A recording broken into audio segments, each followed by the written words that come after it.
Welcome to Voices from the Bench, a dental laboratory podcast. Send us an email at info@voicesfromthebench.com and follow us on Facebook and Instagram. Greetings and welcome to episode 252 of Voices from the Bench. My name is Elvis. And my name is Barbara. How are you? I'm doing well, Barb. We're actually recording this super early because you are headed out to Las Vegas for the Vision 21 meeting. You excited? Yes. And welcoming my BFF Heather Voss to the role of NADL president. Super excited. She's an amazing visionary and leader. And so, yes, it's going to be a really, really, really great meeting. Do they still roast the... No. No, they stopped doing that. That's what I thought, yeah. Yeah. That was always a lot of fun. Yeah, I think I was the first one that they started with not roasting, and it's just better, I think. Yeah, because I have hours and hours of roastable material for anyone. I know, exactly. I would have been bleeped quite a few times up there, so yeah. Excited to get another role. That's good, though. That's awesome. Sorry I have to miss it, but I hope you have a great time. Of course, by the time this episode airs, it will all be done. So hopefully you had a great time. Yes. So we talk a lot about us and the podcast recording in the Ivoclar Ballroom during LMT Lab Day Chicago. We've only mentioned it 100 times. 100 times, and then on social media another 100 times. But that's only because we want as many as possible to come and say hi and sit down with us and record. But it's not just LMT Lab Day Chicago going on. There's another great meeting that's happening the Thursday and Friday morning at the same time in Chicago. Right. Yes. And that is, dun, dun, dun, the Cal Lab meeting. So the Cal Lab Association is this like long-running... 100-year-old. Yeah, it's like super long-running association, and every year they get together. Has it always been the same time as Lab Day Chicago? Yes, it's always that Thursday, Friday.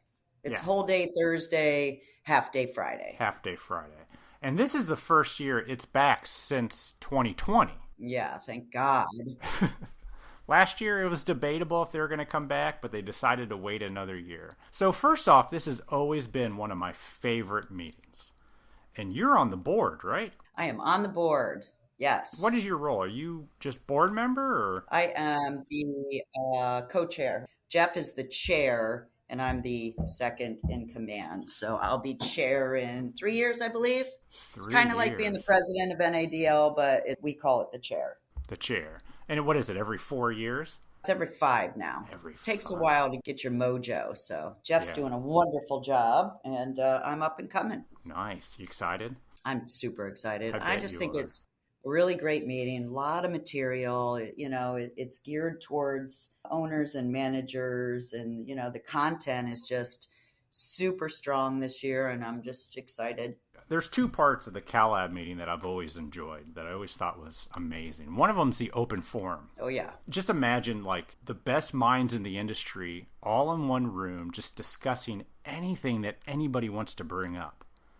It's killer. There's so many great ideas and gems that you can pick up from just listening to all these other owners and managers in the room. It's really amazing. The other part I really enjoy is just the networking. Oh, yeah. That's the time in between the speakers. Mm-hmm. There are so many smart owners and managers of some very successful labs that are just there to hang out and talk. So I always take advantage of it and pick their brains, talk to them, maybe get a little inspired.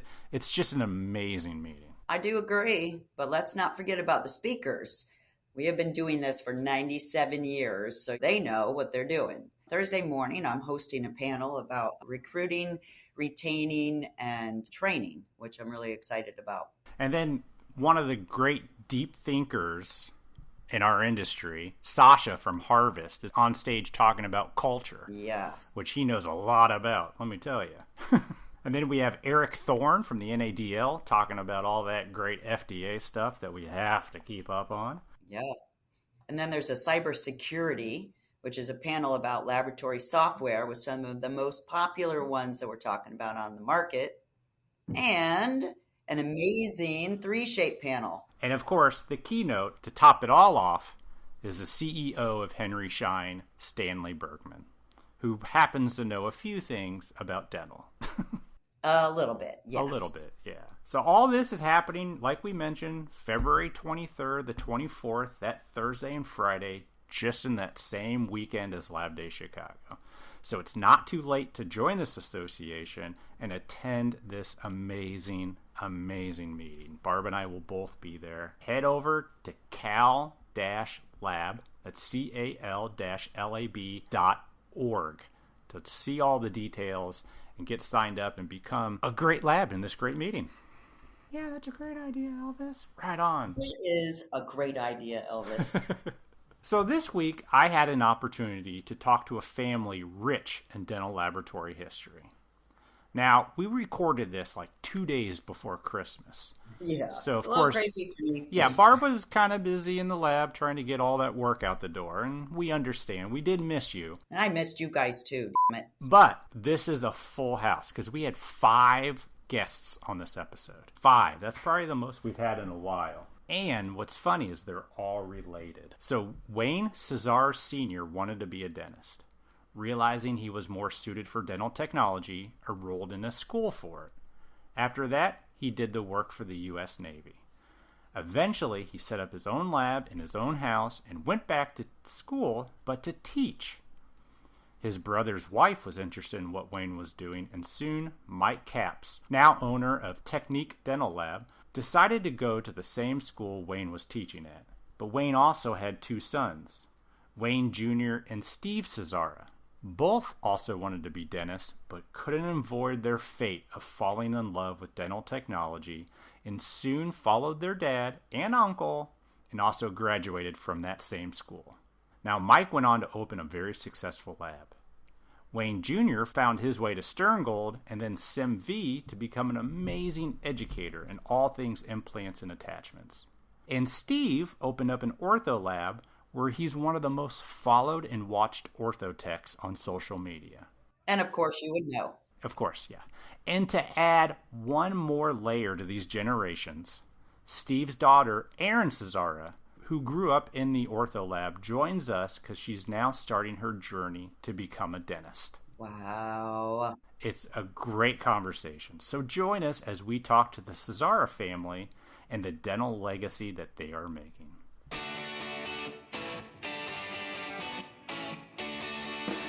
Your digital inspiration is important to Ivoclar, and they have the technology to support your digital future. Whether you are just about to introduce digital production into your lab, or if your laboratory is already set for the digital revolution, Ivoclar has the technology, the support, and service package for your specific needs. From the new and impressive PrograScan scanners to the Programmill lineup of milling systems and the Programmat furnaces, Ivoclar has you covered with technology and trusted materials like Ivotion, Emax, and Circad Prime.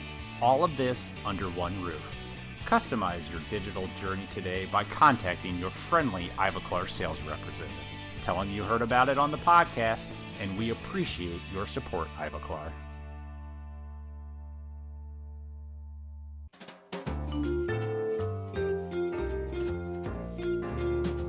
Voices from the Bench. The interview. We are super excited for today's podcast to feature, I don't know, what do you think? You guys think you're the biggest family in dental technology?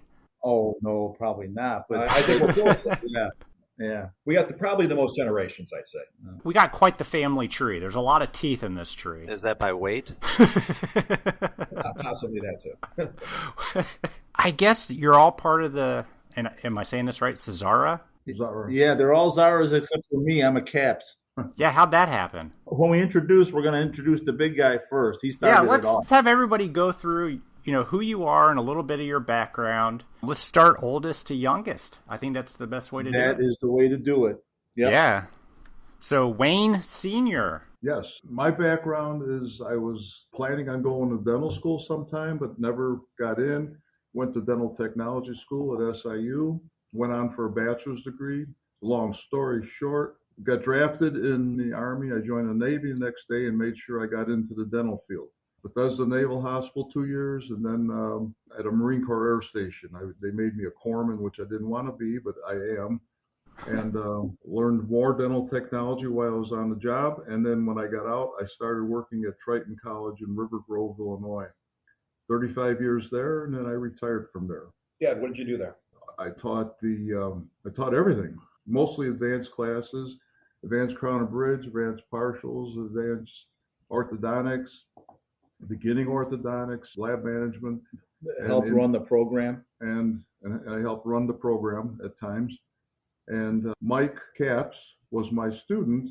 Tell you a quick story on this. He came in and he was watching me setting up a denture and in my home where I had my laboratory. And he said, "This is pretty interesting. I like it." But I never pushed it with him, because if you push somebody to get into something and then they don't like it, then they'll, regret it forever. Hate you forever. Yeah. Hate me forever, right? So he did it all on his own. He joined up, got into Triton College, and went on from there. So that's interesting. You hear people learning it in the military or the Navy, but they hardly ever go to school for it before.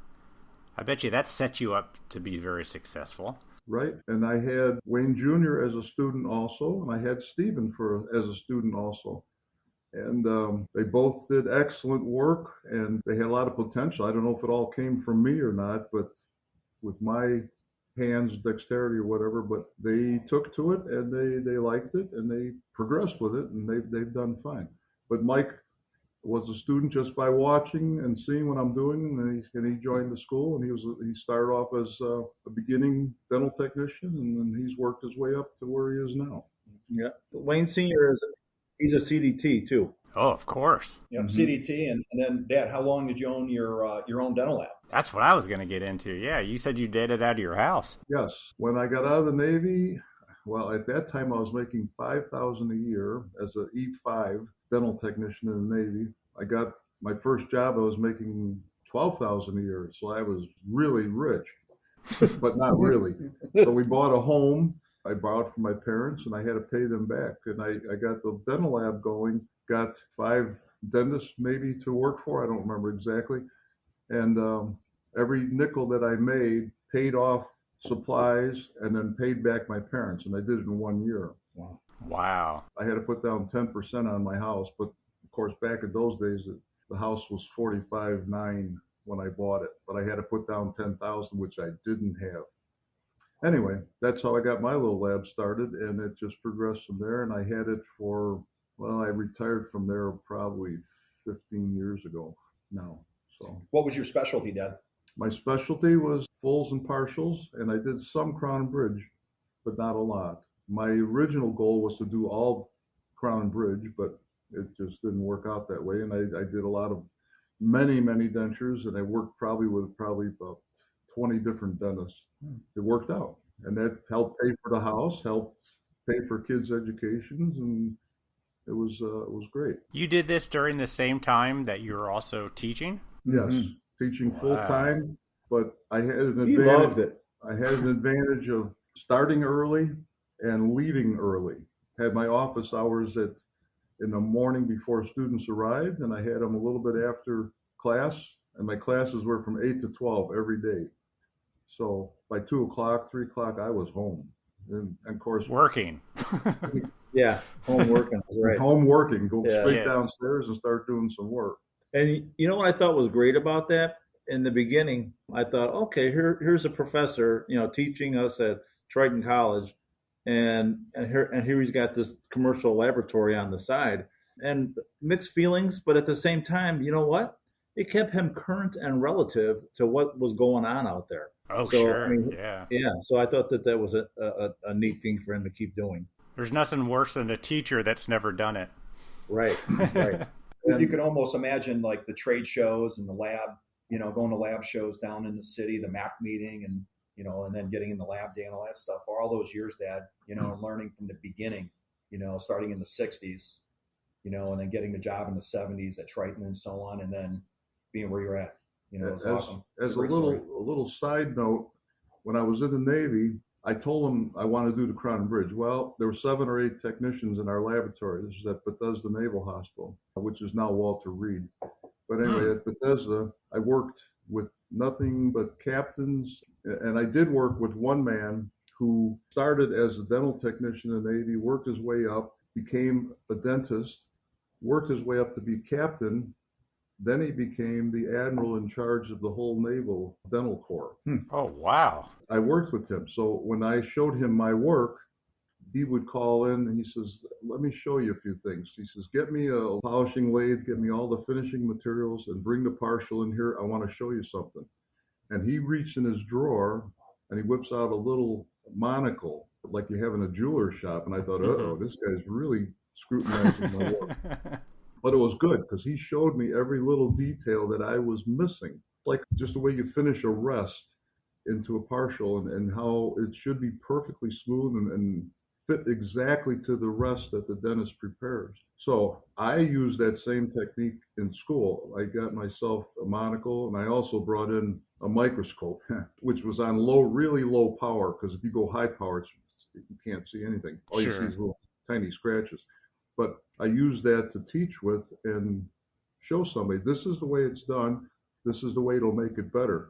Here's your case. Here's the finished case that I have shown you how to do. And then they had to do it. So it just helped.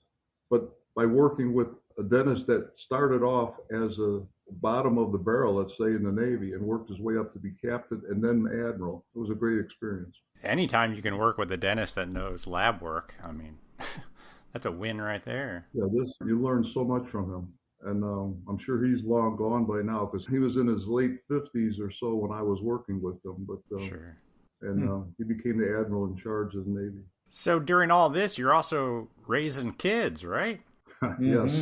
And he raised them well, too. What was good was I'm sitting downstairs working. The kids would come home from school, so they had someone there at all times.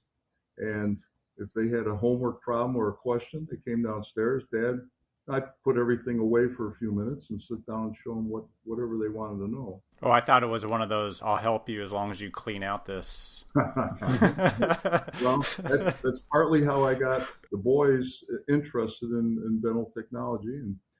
And I said, if you can do some of this work, I'll show you how to do it. I'm going to pay you.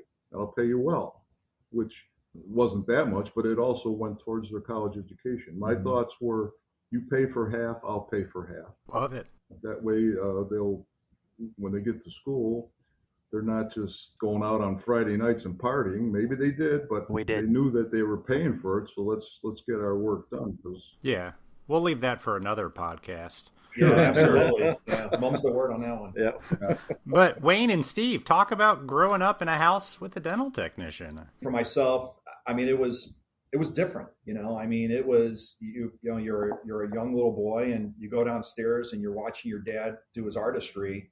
And my dad's my mentor, my Uncle Mike's my mentor, but the thing is that you kind of observed what he was doing, making dentures. I mean, so think about that as a kid. Then you think of dentures, you think of you think of old people with dentures, right? Yeah. But, you see them making dentures and making crowns and teeth and the smell, right? The smell of monomer. So Dad, what do you always say? It's the smell of money, right? Monomer, smell of money. But the fact is you would smell these things and I was just intrigued. And for me, it's been part of my life, basically my entire life. Mm-hmm. But Steve, what do you think? My perspective is I always wanted to be a dentist, so I didn't want to have anything to do with dental technology. And my earliest recollection of is, remember Wayne and I would go downstairs and watch TV on Saturday. We'd run down to see our cartoons, and Dad would be drilling on teeth with a belt, and it would make the TV fuzzy. So I always thought, is this dental technology? All it does is ruin the TV. And it makes really weird smells. But other than that, yeah, as we progressed and we grew up, we got to see what it was like. And it definitely was a great stepping stone. In the same way that I teach Erin, who's next to me, how to do stuff in the lab. It's just been handed all down. Like everything I learned from him, I teach to her and vice versa. So it's pretty cool. And she's becoming a dentist now. So she's fulfilling your dream that you missed out. She's the smarter one. Hey, Erin, I'm glad you're there. Hello. Hey. How's dental school treating you?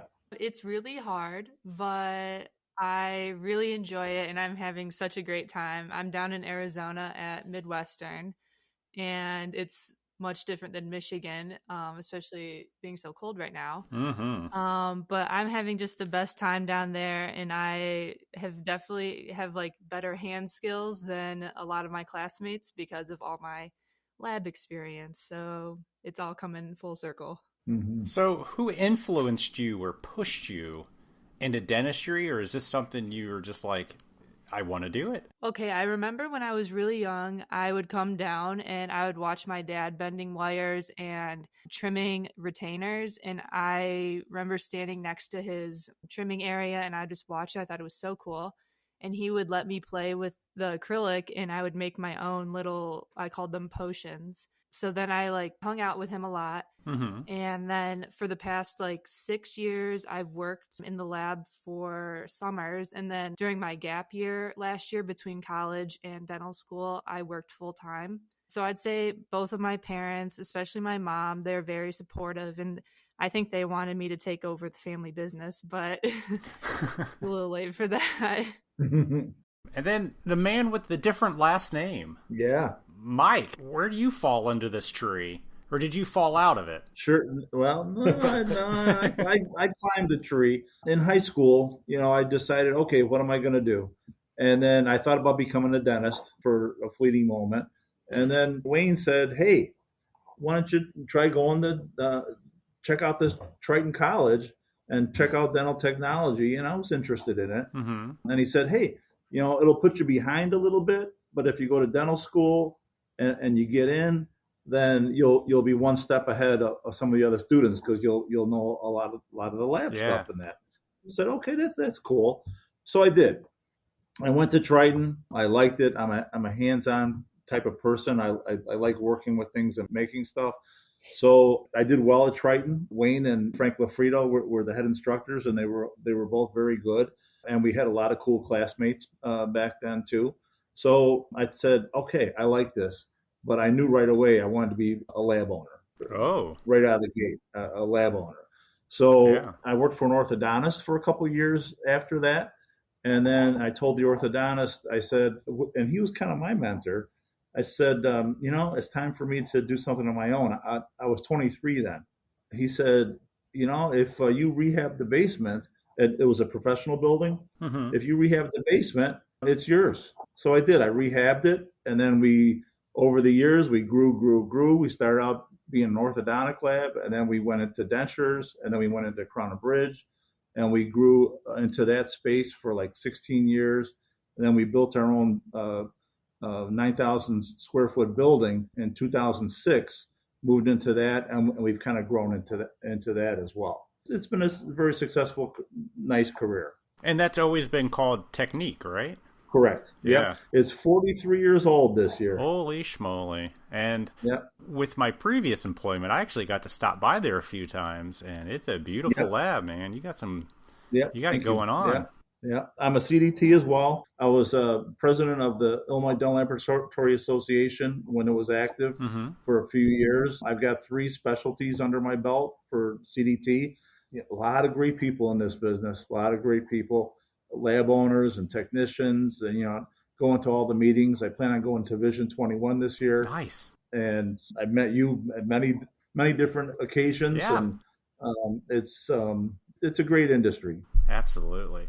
Now, do I understand that Wayne Jr., you're the only one that didn't mention you wanted to be a dentist? So, Or did you? Also won. Okay. I didn't say it. I had a really cool opportunity when I went to Triton. My dad was my teacher. Driving, with my father to school, and it was just awesome. And I did that for 2.5 years. And I also did an internship where my dad was influential with Loyola Dental School, which is closed.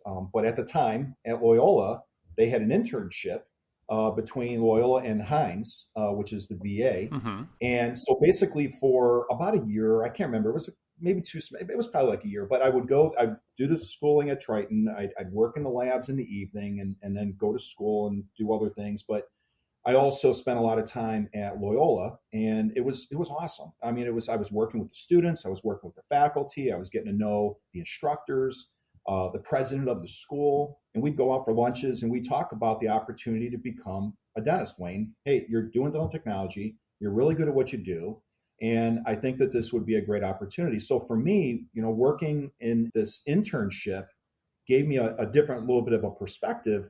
But, my mindset was a little bit different where I thought, man, dental technology, I love this field. And for me, I made a big decision from Triton College, and that was in the late 80s. I decided to take a little bit of a different stretch, and I went down to SIU, so Southern Illinois University in Carbondale. Went there, and they also had a dental technology school. So it was Triton College and SIU in Carbondale. Those were the two big schools for dental technology at the time. Only schools. They were the only schools in Illinois for that. Mm-hmm. So I made a decision. I went down there for a couple of years and got a degree, and I was student teaching at the school. And my love just got even further. And then, as my dad mentioned, helping us out, in regards to paying for school. And then we paid for school. We kind of bounced back and forth. And I was actually working in labs. So I was not only working on my degree, but I was also doing student teaching at the dental lab school. And then I was also working at nights in labs. That's how we did it. So for me, it was kind of like my role instantly changed from going to dental school, from getting a phone call that I think my brother, I'm not sure if it's a funny story or not to tell me, but here we lived in a trailer down in Carbondale. My brother was my roommate. And we had like 7 guys living in a trailer, Elvis. It was crazy. It was crazy. Wow. It was crazy. Yeah, SIU, right? SIU, and 7 guys in a trailer. We're partying on a Sunday, believe it or not. Dad, you're not supposed to hear this. Yeah. So we're having a great time, and a phone call comes through from a guy named Jim Ellison. And you know Jim Ellison. Yeah. So Jim Ellison from Sterngold calls. My brother answers the phone and says, "Hey, Wayne, there's this guy named Jim Ellison on the line. And this is Sunday night. We're partying. We got kegs and stuff." Yeah, again, you're not supposed to hear that. But here we're having this good time. And I'm like, take a message. I'll call this guy on a Monday or tomorrow or whatever, So my career changed because I took that job with Sterngold. And then, and it helped me to get to where I am today. So long story short, Dad, Uncle Mike, and, the thing was I thought about dental school and I knew that I could do it. But dental technology took me a different route. And then working for manufacturers for 31 years this year has got me to where I am today. So that's my story in regards to being a dentist. I became a dental tech. Mm-hmm. Erin, how much pressure do you have being the 1 out of 5 to say you're going to do it, but you're actually doing it? Mm-hmm. That's right. Yeah. Mm-hmm. I honestly don't really feel much pressure. I'm just more excited to be doing it finally. There you go. Got a whole family that's going to be wanting to get your work. Yeah, exactly. I know I'll never be unemployed, and hoping to maybe keep my dad employed at some point, but maybe he'll be retired by then. I'm sure he'll never retire though, knowing him. Yeah.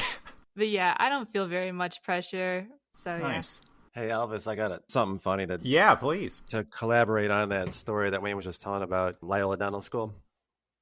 I remember going to all the dental conventions with my dad, and a little kid growing, getting out of school and seeing all the cool stuff. And the dental convention was always so fun. Yeah, sure. So I come home and he stopped off at Loyola. My dad was doing some work there or something on the side. So I got to meet the same people that Wayne met in his internship, the dean of the school. And my dad was just like, yeah, Steve wants to be a dentist, and, tell him what he needs to do. And the guy was just like, right now he needs blood. Like, we need warm blood. We can't get anybody into dental school. Just pass your classes and, go to, pick a school, get your undergrad done, and, you're in. Yeah. And kind of the same way that Wayne was saying is like, they just really wanted students. So my perspective was just like, all I needed to do was get B's or whatever, just pass the classes and I'm in. And I was showing Erin the other day, the reality check was he did not hoodwink me, because that was actually true. In 1987, and when you guys can, AIDS was there, and dental schools and medical schools were just crushed. Like, they were taking anybody. Yeah. So there's actually a stat that says like 89% of people that applied in dental school between 83 and 87 got in. Like, they just took anybody. Now, you still had to have pass your classes. Yeah, but yeah, you got in. obviously. Yeah. Now, when I came in, I was in the 93 era, and it went down for like 27% got in. And in Erin's, it's like 35%. Yeah. So it's very hard. And now I see what she went through to actually get into dental school. It's just like it's a miracle because she has a 4.0 in a University of Michigan State. She was on the swim team. She was a college athlete and still did it. And it was still hard to get in. Yeah. And you were just in a trailer with 7 other dudes. I had a reality check, put it that way. Like it was a clear reality check that this wasn't going to happen, but it's okay. It all worked out. But just kind of funny that Wayne mentioned Loyola Dental School because that kind of like it all fills full circle. Yeah. So what drove you, Steve, to become an ortho tech? It sounds like everyone else was either full service, removable. Well, I started off in dentures and I realized that, denture business is hard to get. It's very hard to get, especially when you're young. And when my uncle was just saying that he was starting his lab at 23, that just blows my mind because that is just like, he wasn't even wet behind the ears. Like he's so young in this business because it's all about experience. Yeah. So I started off in dentures and it was obviously I had a good teacher. And I'm like, learning the cases with my dad right there, but I didn't like all the try-ins. I didn't like the back and forth of every single case and move this tooth here and then process this and finish this. And when I found ortho is interesting because you're working with your hands more it's just and I play guitar and I play piano. So I really like working with my hands. So every day that I'm like bending wires is basically I'm playing guitar. So it's like my hobby became a career. And my wife was pretty influential by saying she would say do something that you love to do, because if you don't like it, it's going to be hard. So she was always like, you really like working with your hands. You need to learn this from somebody. I met a guy, a friend of the family, basically took me under his wing, and I was making probably less than minimum wage. And she was just like, don't worry about the money, learn from the best. And that's what I did. I just learned from someone who was a master and just loved it. Ever since I started doing it, I just love working with acrylic. I love, the creativity of it. It just took off. But that's why I kind of got out of denture. I mean, what I'm saying? It wasn't that I didn't like doing it. It's just I didn't like all the steps. No, I get it. I always thought ortho had just as many try-ins, though. Maybe not. No, it's one and done. Because I'm doing 15 to 20 things a day, and it's just you get the case, you get the scan. Now it's all scans, which that's sort of weird because everything changed. But you get the case, you finish it, you complete the job. And in dentures, it's always back and forth, and move this tooth here, and it's just too much. And then when my dad always said stay away from partials, and they either fit or they don't fit. So it's just so much harder. Yeah. So I love dentures, by the way. Yeah. Wayne likes the implant, which was you're taking a specialty and then just taking it to the next level. And that's what I would have done. I definitely would. If I was stuck with dentures, I would have did all the harder cases because that's where the money is at too. So sure. Instead of just doing basic dentures. But with the ortho, because we're setting so many teeth and moving things around, it's still the whole dentures and it all comes full circle. You're doing all the same stuff. Yeah, a lot of those orthos have teeth on them, right? Oh, definitely. So everything that I learned from day one, I still do today, 30 years later. So sure. So yeah, Wayne, you love dentures, so you ended up at Sterngold with the ERA attachment. But I've been to your presentation, I don't know, 4 or 5 times.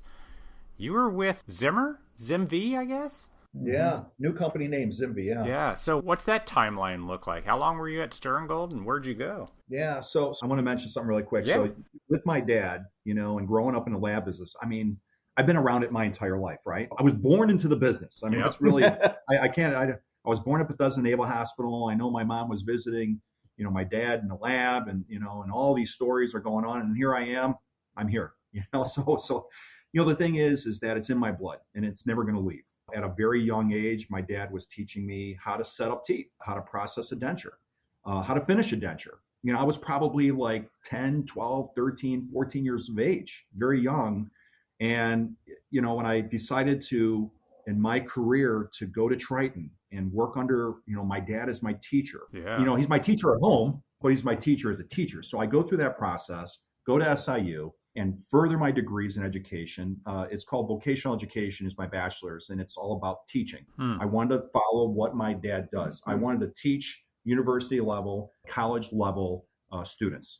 And someday my plan was to either teach at a dental school, a VA, a lab school. I mean, that was the plan. Yeah.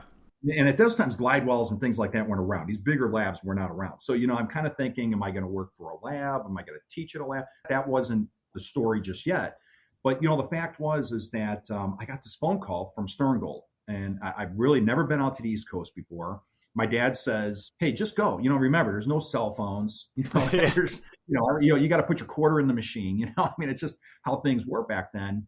And even nobody had laptops. We didn't have nothing what we have right today. So the thing is, I didn't even have a catalog of Sterngold. So I called up my dad and I said, hey, this company Sterngold gave me a call and they would like me to work for them as a tech.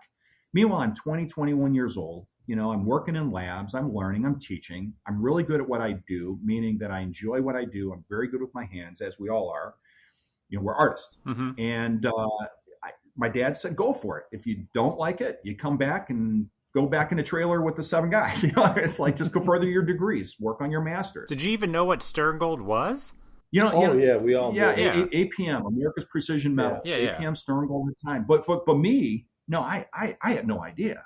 I didn't know that they were a metal company and dental attachments and all this stuff. My dad just said, hey, this is a cool opportunity and you got to go for it. How did they hear about you? I'm guessing, if I had a guess, I don't know if you'd say yes or no, Dad, but I have a feeling that you probably reached out and somebody talked to somebody at a lab show or a meeting or something like that. Because in all honesty, that's a question that I really never asked. But I just assumed that maybe my dad met, Jim Ellison at a lab meeting or something. And is that kind of the story, Dad, or no? What do you think? I'm trying to think. I was at SIU in basic general education classes. And they had the dental technology school there. And trying to get into dental school was difficult. I had a tough time with math. I decided, well, I'll just go check out the dental technology school. So I went out there the day that classes started, and they had one opening. And I said, well, I saw what was going on there. I saw what kind of instructors were. I said, well, I'll try this. And I liked it. Yeah. It worked out really well. So that's how I got started. And then I worked on my bachelor's degree to get the same degree to industrial education, basically to teach dental technology. In my first year of student teaching, I had 8th grade and 7th grade shop class in the morning at the high school in Carbondale. In the afternoon, I had freshman first year dental technology students. And it was actually a lot easier to teach the adults than to teach the kids. Boy, that was a chore. You went from cutting wood to cutting teeth? Well, we were making projects the kids would do that they'd give their fathers for Christmas or their mothers. And doing wood shop, print shop, metal shop. I can't name them all. Wow. But we did all that in the morning with 7th and 8th graders. And then in the afternoon, I looked forward to going to class in the afternoon. I had fun with the kids in the morning too, but it was so much easier to teach adults. Oh, sure. Something else I was thinking about when I was sitting here and you folks are talking is that when I was at Bethesda Naval Hospital, we had maxillofacial people working there because there was people, war injuries and missing noses, ears, eyes, that type of thing. Even reconstruction of the jaw, of the mandible. And I got to watch the people painting the eyes, because in our laboratory, we had sunlight in our laboratory in the morning. So they would come in there and paint eyes. And I would sit there and watch them. I said, boy, I'd love to learn how to do this. But there was only one person doing it, and there wasn't like a class to take. Yeah. But when I look back at all of it, I kind of thought, I wish I got into that a little bit heavier, because it's amazing to watch. Well, it's the similar construction. You're building an ear out of wax, making it fit exactly to that person, casting it, or investing it, casting it in the silicone type materials, and then give somebody an ear that they didn't have one. It was in a fire or blown off or something. Yeah, there's a lot of similarities between dental technician and people that make eyes and and ears and noses. Sure. I never really got heavy thinking about it because there just wasn't a class to teach it. I watched the person doing it. There was one person at Bethesda doing it. I did get to work with people that had war injuries where they lost their jaw. Perhaps a bullet hit them in the side and they lost their jaw. It's just like impossible to think about this person. But I was involved with rebuilding mandibles with Vitalium at the time was what we used. Vitalium with little tiny screws and stuff that they screwed into the mandible to rebuild the jaws. And I got to do a little bit of that too. I just wanted to bring that up. I wrote that down to make sure I would tell people. It's fascinating stuff. And it's basically dental technology, but on a different scale. Absolutely. Yeah, we've talked to people that do eyeballs for a living on this podcast, and it's eerie how similar it is. Yeah. If you just watched how it was done and seen all the steps that go into making that just one eye to match somebody else's eye, it's unbelievable how they did that. Yeah. And that's maybe how I kind of got more involved in, implants and prosthetics. Sure. Because when I was at Sternville, it was all about dental attachments, right? It was the ERAs and overdentures. And, I worked there for a long time. And I actually took a position with 3M SB, learning about restorative materials. And then from restorative materials, I got that job working for Biomed 3i, involved in implants. So when I think of my dad and I think about, the fabrication of the eyes and the prosthetics and all the things that he did with the people that had, the concerns or the problems from the military issues, it just kind of like paved my way, to be involved in implants. So proud to tell you guys, 31 years CDT and dentures, complete dentures. I've been working with implants and prosthetics and dental attachments for almost 35 years. And as you said, Elvis, man, you've always come to my seminars. I've always loved having you there. And that's another joy, not only being in tech, but being in marketing. And yeah, coming up on 20 years with, it was 3i, then Biomed 3i, and Zimmer Biomed. And now currently the new name is ZimV. Coming up on 20 years, my friend. That's amazing. But it's all because of the guys that we're talking to. It's because of my brother. It's because of my Uncle Mike. Working in my Uncle Mike's lab. When I was going through high school, working at the grocery store, but I was also working at Michael's lab. I was doing stuff with my dad. But thank you, Uncle Mike, for taking me in and showing me and that helped. If I didn't have that support mechanism, there's no way that I would be as successful as I am today. And I'm super proud of my brother and what he does. And now Erin, super proud of her. I mean, it's a legacy between all of us. So I just wanted to kind of get that out because it's important to me. And it's just important for what we all do for the patient. It's a great industry. It's a fun industry, and it's always changing. I love how every single one of you on this podcast does a little different aspect of it all. Mm-hmm. Wayne, you're teaching it, you're marketing it, but really your presentations really are needed in the industry. Thank you. Steve, doing the ortho, your YouTube channel alone, I'm sure, has inspired billions of people to look at the industry and get better at it. Mike, the owner, I love it. I mean, just getting out there and just saying, you know what, I want to create my own success. And Erin, being the only one to be dumb enough to become a dentist. Don't listen to him, Erin. That's awesome.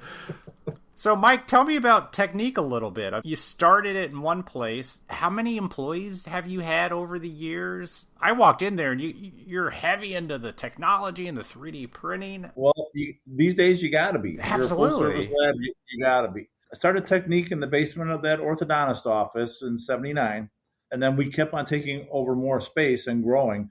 We were up to 26 people at one time. Now we're at 20 people. Good sized labs, though, still. But this year we're going to start growing again because, again, you got to. It's a fever. You just got to, if you're not growing, you're dead. Yeah. So you just got to keep at it and always try to make it better. I've been doing that, my whole life. And now I am the brother of Marty Szara, who is Wayne and Steve's mom. Her maiden name was Caps. And so we're going to go circle to that. There you go. So I'm the brother-in-law.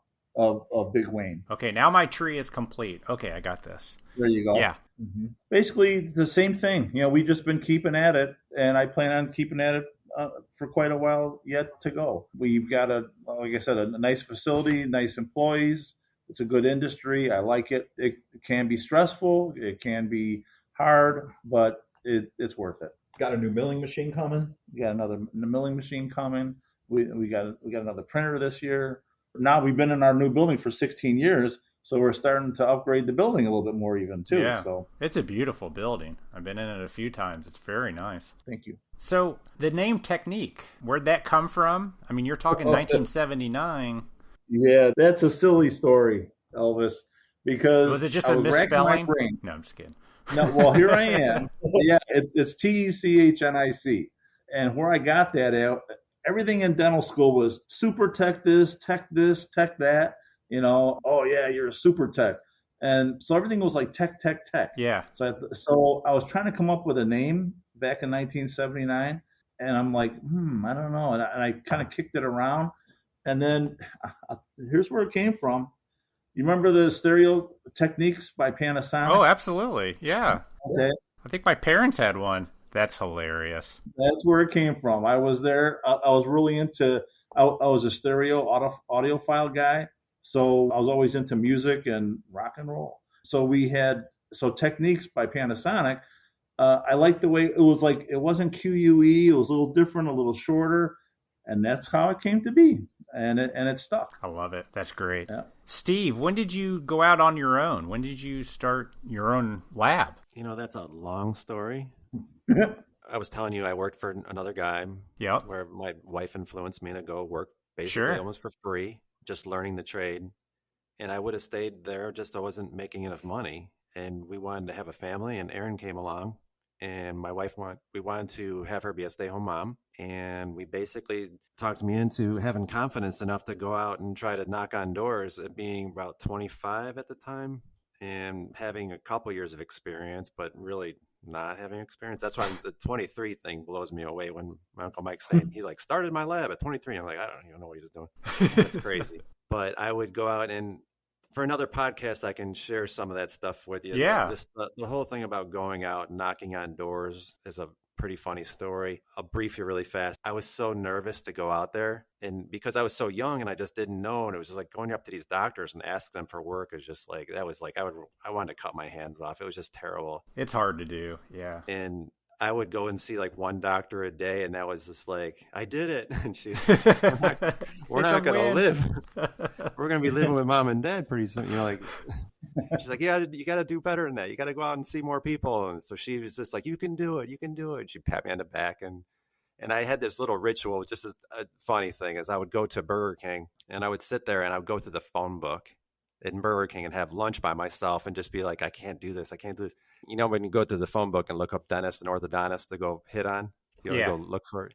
That's how I got our internet.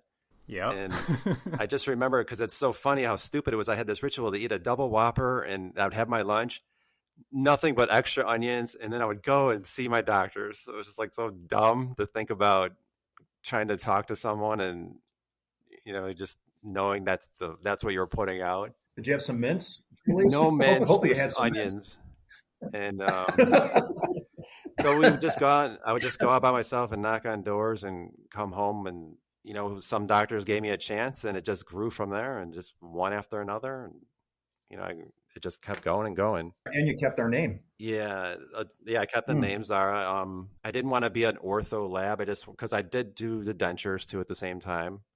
I got a lot of the stuff from Laura because she was working corporate, and she was working Toyota in corporate, and she had a lot of business experience. So she would just say like, hey, try this and try that. And, would kind of write a game plan for me, and it worked. It paid off. So she's my mentor too. So it's pretty cool that we've owned the business together for almost 25 years now. And it's been successful and made all the YouTube videos. I do like that. I think that's where my dad comes in, my brother, how we're like influenced to help people. And my uncle. Oh, quick story with my uncle. I used to work there too, Technique. And there was one time where my uncle said, hey, Steve, do you want to, that's how he talks. He goes, hey, Steve. And he said, do you want to own a lab? And I was like, no, I wanted to be a dentist. And he's like, but if you do this, he's like, I'll tell you one little bit of information. He just said that Hey, Elvis, are you there? Are you guys still there? Elvis? He, he's offline. yeah, he went offline. That's why I was. But Steve, I like the story. Go ahead. Yeah, Uncle Mike, let me tell you the story. Here, let's see if he jumps on. Yeah, hang on. He got bored. He's like, okay, you guys are done. Yeah, you guys are cut off. Yeah. Yeah, I just saw that it popped up on theirs. That was pretty good. You saw that, Steve. Yeah. I didn't even notice that. I was so busy listening to you. Yeah, it was. I love the onion. The onions. Can you picture that going into an office and smelling like onions, trying to get business off these guys? Yeah, but it is. It's hard. And I'll tell you guys, and it may come up. I figured, 23, but the first 7 years was just getting my ass kicked. Oh, okay. The first 7 years was just like trial by fire. This is the part where Elvis pretends like he's not listening. Oh, It's still recording though. Yeah. Erin said something funny to me. She's just like, Erin was my prop. Laura would be like, take Erin in the stroller because no one's going to turn down a guy with a baby. And that would actually work. You go into the office and they'd be like, oh, what's this? And you're like, oh, I'd like to see the doctor. Can I see the doctor? And they'd be like, oh, what a cute little baby. You can't say no. So Erin was my prop. She met some of my doctors I still have today. It's kind of funny. Steve, do you have Elvis's number? Let me try to text him. Yeah, because he said to stay on too, right? Yeah, he said to stay on. So, geez, I don't want to have to do that over again. No, it's still, you don't want to. So it's still going. All right, he says, hang tight. I lost my internet. So I think he lost it it was only a couple minutes ago. So it wasn't, I think he probably got most of those. Oh, Steve. Go ahead. We also need the ham. You got to bring it tomorrow. Yeah, man. Where's the ham? Dude, the roads are so slick here. Yeah, my truck is, to drive 5 miles to get here, I was in 4-wheel drive. Yeah. Yeah, if I was in just a normal 2-wheel drive. What's the temperature there, Steve? Oh, right now it dropped. It's 2 degrees. Feels like negative 22. Okay. It's a negative. Okay. Yeah, I know earlier we had negative like 10. When I woke up, it was negative 10. Not the wind chill. Yeah, wind chill was terrible. Just the straight up. Is it snowing there? No, that all ended. I mean, that as of like 9 o'clock last night, it stopped. Yeah, we only got like 2.5 inches of snow. Hey, hello. Sorry. I really worried that this -8 degree, 50-mile winds would cut an internet on me. I apologize. I thought we left off with you at Burger King looking at the phone book. That's the last I heard. Yeah. So about the onions then. Yeah. You're up, Steve. Yeah, so I'm looking through the phone book looking for doctors because that was the only way. There was no internet. Yeah. And my great plan was to eat a double Whopper with extra onions, get all pumped up for the, to go and knock on a door and then talk to someone with that breath. Being 25 years old. All about Tic Tacs. Is a terrible idea. And then where I was telling these guys, I said that Erin used to be my prop. She was a baby. And Laura was at work. I would be watching the baby all day. I'm like, hey, I'm going to go see a doctor because if you go in a dental office, no one's going to shoot you down with a baby in your arm. So I would take her out. I would hold her and be like, is there anybody I can see the orthodontist for a second? My name's Steve. I'm opening up in the lab. And they couldn't say no. So they'd be like, oh, yeah. Like they'd Google and Gaga with Erin. Oh, sure. And next thing you know, I'd get to see the doctor. So it was my prop. I'm like, I got to take this kid around. And if Erin grew up, I would just have to find a baby. That's how you get doctors.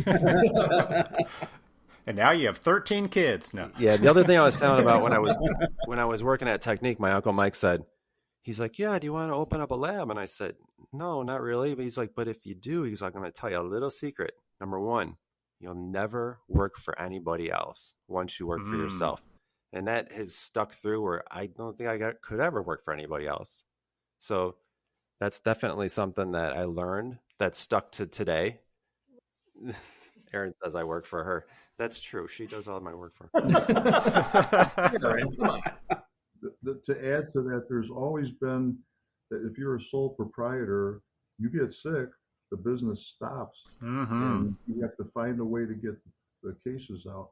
Hey, while there's still time, I want to mention something that. Yeah, absolutely. Erin, we are so proud of you, all of us are, that you're in dental school, and we're just praying that you make it and you do well. Thank you. Erin was in the Olympic trials. This was about a year and a half ago or so. She was in Olympic trials because she did so well at Michigan State as a swimmer. I think you broke 4 major records there. Actually, 6. You said 6? Yeah. 6 records. I'm sorry. Yeah.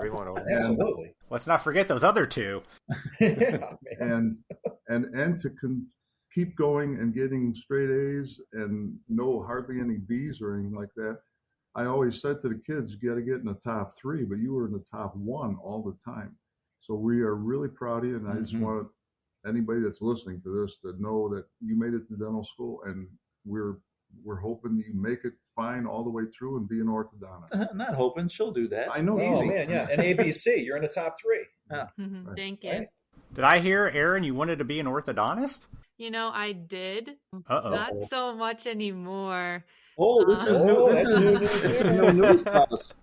At Midwestern, there's no specialty programs, so we get to do like everything. No one takes the cases away from us. So I'm kind of leaning towards general dentistry right now, but also I think I would like to eventually get into teaching at a dental school because a lot of my teachers are doctors, dentists that had private practice for 20 years, and now they're teachers. So I think that's really interesting, and I would pursue that. Nice. Going back to the roots again. Yeah, listen to this stuff. It's really fast. Erin was telling me, explaining something about dental school that I had no idea, that she does a lot of presentations where she has to present to doctors, like her case, like per week. Oh, interesting. And so there's a lot more, getting involved with actually talking to people, in public speaking. And there you're talking to, doctors, not just like students. When I thought you were going to dental school, I thought you can be an introvert and just do your thing. And then, but it's not. So there's a lot more to it. Did she bring you into the class to make her feel more comfortable so they could oogle and Google you? Actually, a lot of my classmates will say that they're like, oh my God, I saw your dad on Instagram, or I saw his TikToks the other day. And I was like, oh my God. Steve, how many followers are you up to now? Because it just blows my mind, the content you put out and how many people refer to you. Yeah, I have like 45,000 on Instagram, and then on TikTok, it's almost 100,000. And then YouTube, it's 20-something thousand. And it's different now than it was when we first started because there's a billion people on it. So it's very competitive. It's hard. I mean, you see how hard it is to grow a channel. Like you've been doing those memes, and you make me laugh every day with those, by the way. And they're very good. You're inspiring a lot of people. Just give us that little extra laugh in the day. And but you see how hard it is to grow. It's not the same. So it's definitely hard to get an audience on. But it's definitely, I would say it pays off because a lot of, you get a lot of people who know who you are and they're, hey, can we send you work? And no, but thank you anyway. So it's good to have notoriety. I just post jokes. That's all I'm doing. Not a big deal, but you're providing education. And I know I've run into quite a few people that got into doing orthodontics because of you. And that's huge. Yeah, I like inspiring people that way.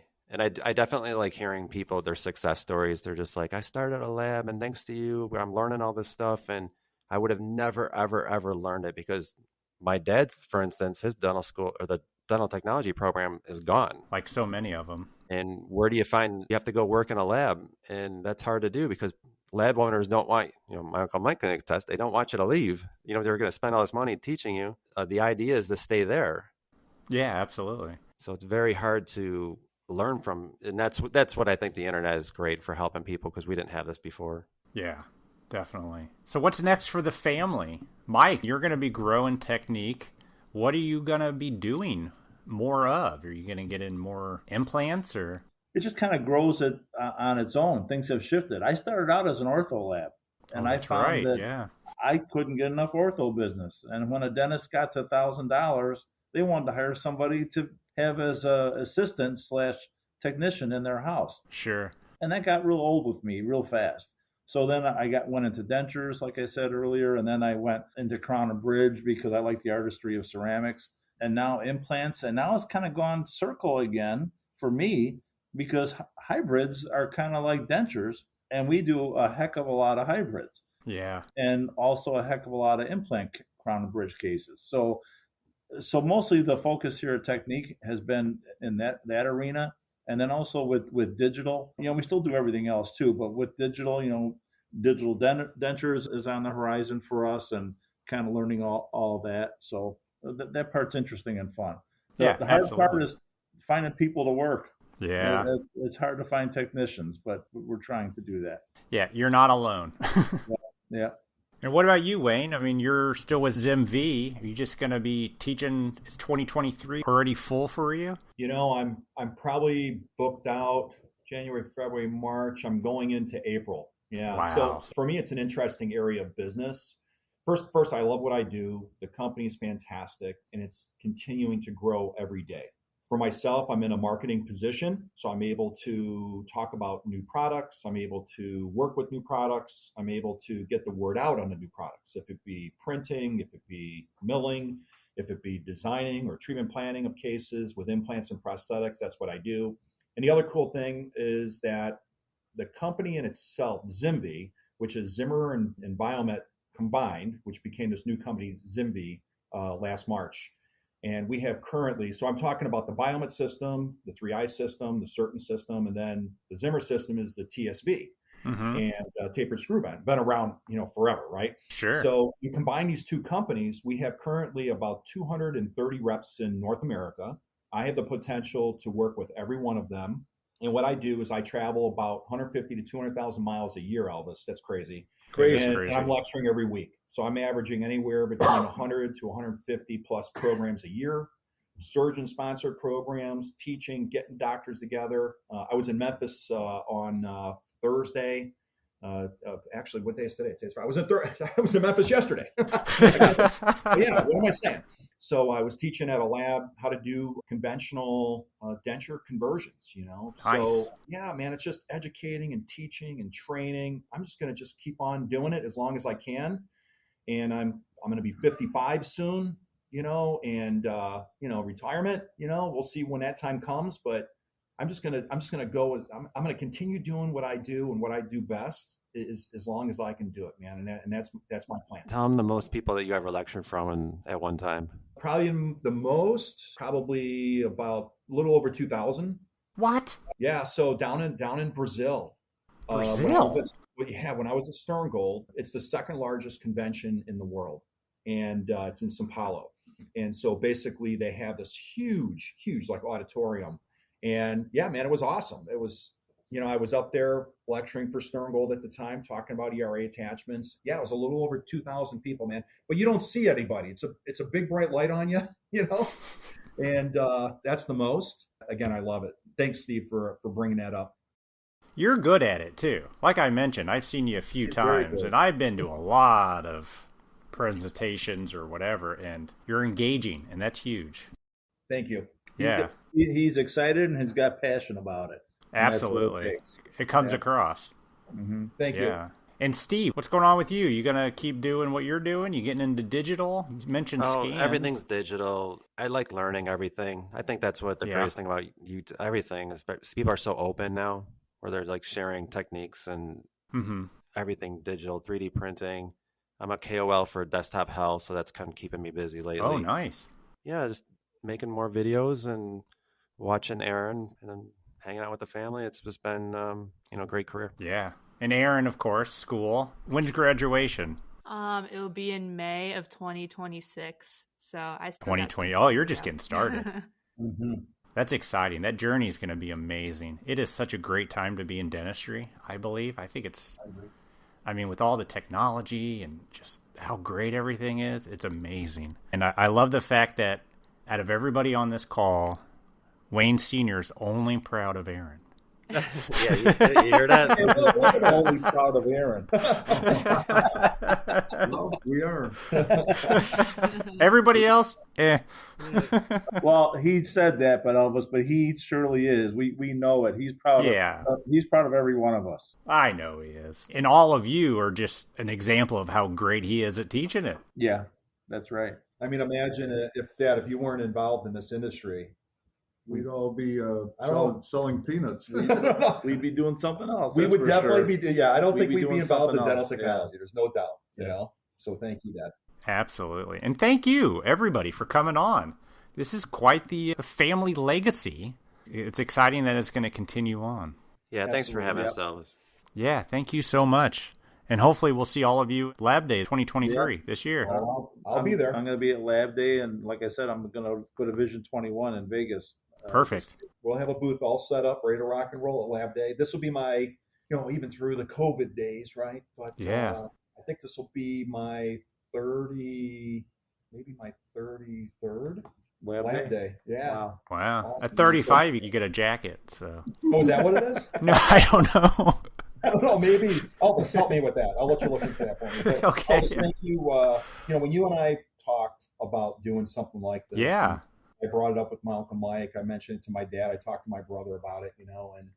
And I know that there's so much going on, for all of us, especially here we have the holidays. But dude, I just want to say you're a great friend, and we've known each other a long time. And I want to thank you for everything you do for our industry. Mm-hmm. And you and Barb and the voices from the bench. And I just appreciate you setting this up and being able to do this with my family. Yeah, this is great. Thank you so much. This is awesome. Thank you. As always, we appreciate it, and we'll talk to everybody real soon. All right. Thank you. All right. Have a good one. Happy holidays. Take care. Happy holidays. Merry Christmas. Yep. Bye now.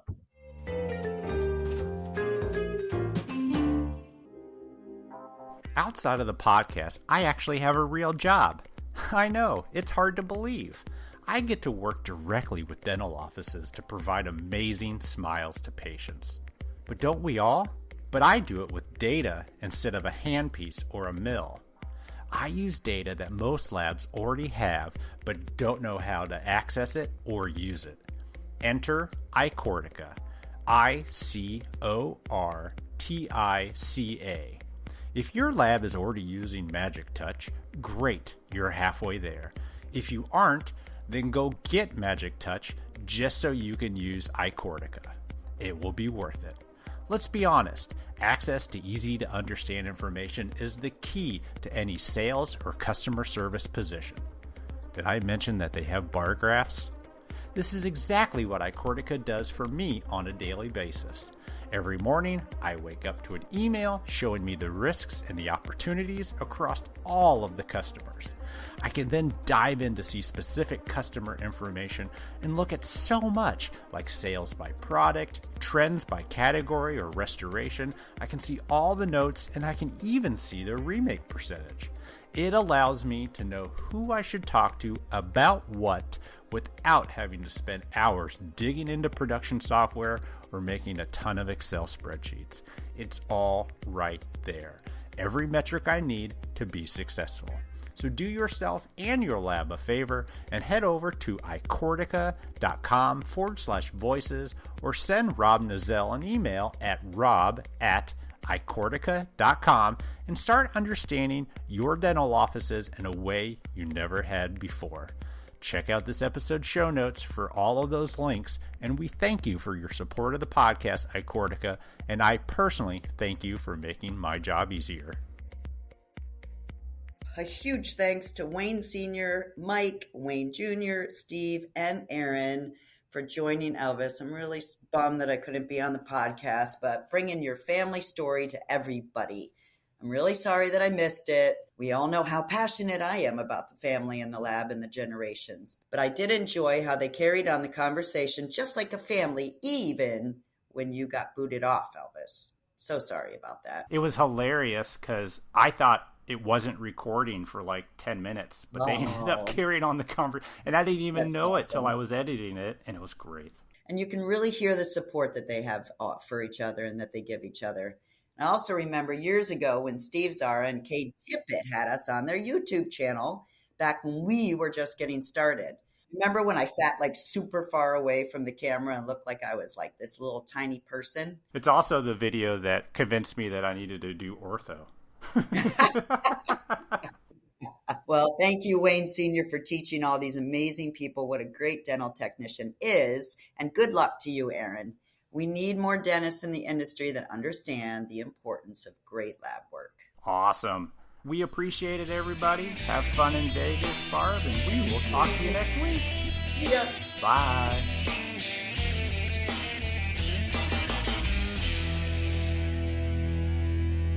You guys have a lot of meetings, don't you? Yep. I've never understood that. All right.